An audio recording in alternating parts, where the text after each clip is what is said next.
crazy conspiracy theory you've heard of? Our government infiltrated and ran by reptilians. Celebrities who've been cloning themselves. How about flat Earth? I have another one for you. A population of people living under the moniker targeted individual. Their claims of dangerous and covert technologies, attacking and annihilating their bodies. Some of these victims, they're being forced to hear voices created by technology. Well, what makes a crazy conspiracy theory? It's just the idea. You see, beyond that, there's no substance. There's nothing to hold it together. Do targeted individuals go hand in hand with the crazy conspiracy theory? No.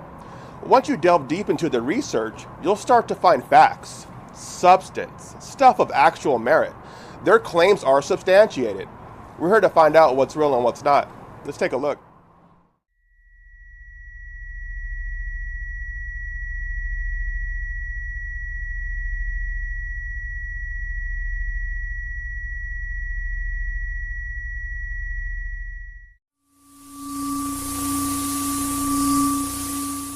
In the case of a microwave auditory effect, is the source is electromagnetic.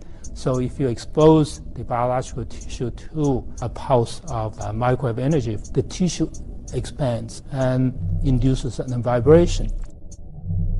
Instead of going through the middle ear, the microwave-induced vibration gets propagated to the inner ear directly, and at the inner ear is converted to electrical impulses again.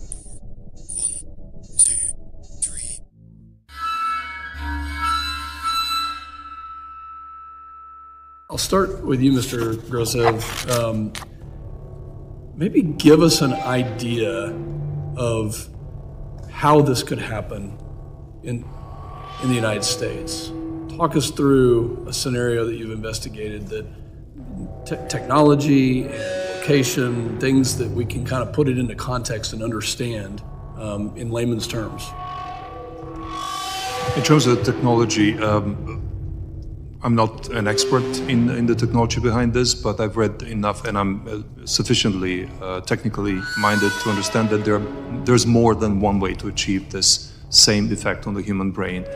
And one of the most disturbing denials that I've seen in some of the publications leading up to our findings being published was an attempt to create the impression that no technology would allow this impact on the human brain. That is provably untrue.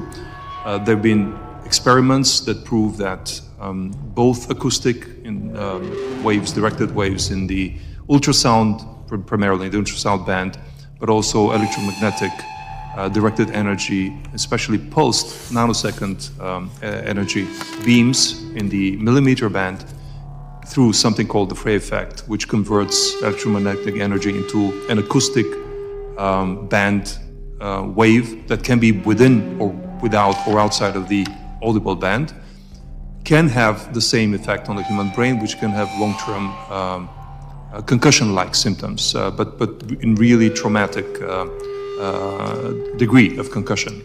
So that is a given, and I don't think today we have the expertise to talk about that, but there's sufficient evidence that is possible.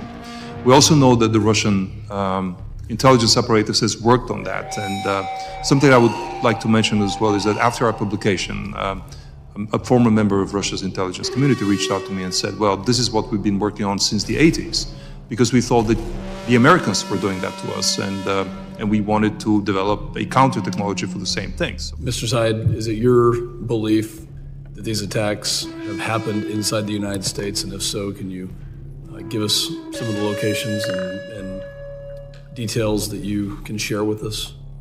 Yes, without a doubt, they have happened here in the United States. As I mentioned in my opening testimony, we know of quite a number, and I would say perhaps the majority of them were in the Washington, D.C., Northern Virginia area. There are also a number, particularly of FBI personnel, down in Florida. I do know of some other locations of which I can tell you more about in a more private situation, not necessarily because of classification, but for privilege of the individual client not to reveal it. But there is no doubt there have been quite a number of cases here.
utilizes a technology that most know as voice-to-skull technology. It is a electromagnetic frequency machine, an electromagnetic frequency technology that utilizes radio frequency signals, microwave auditory effect to induce sound within the cranial cavity of the target.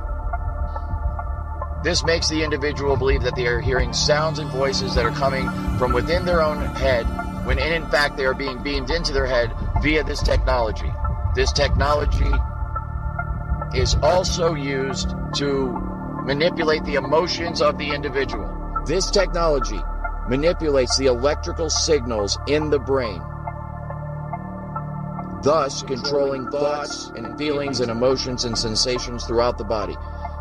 It works by rewiring the brain by creating new neural pathways and destroying existing neural paths. Thus, this literally changes the way a person thinks and thus behaves. It can cause you to feel any fucking emotion at any time by artificially inducing them. This technology can be used to beam images and even motion pictures into one's brain. Images and motion pictures that are so realistic that you think you're actually watching a movie or seeing something in reality. It's like a virtual reality 3D rendering that takes place within the target's mind. The images and motion pictures manifest themselves in such a way that the target, if they are not aware that this technology is being used on them, will believe that they are natural thoughts and natural images.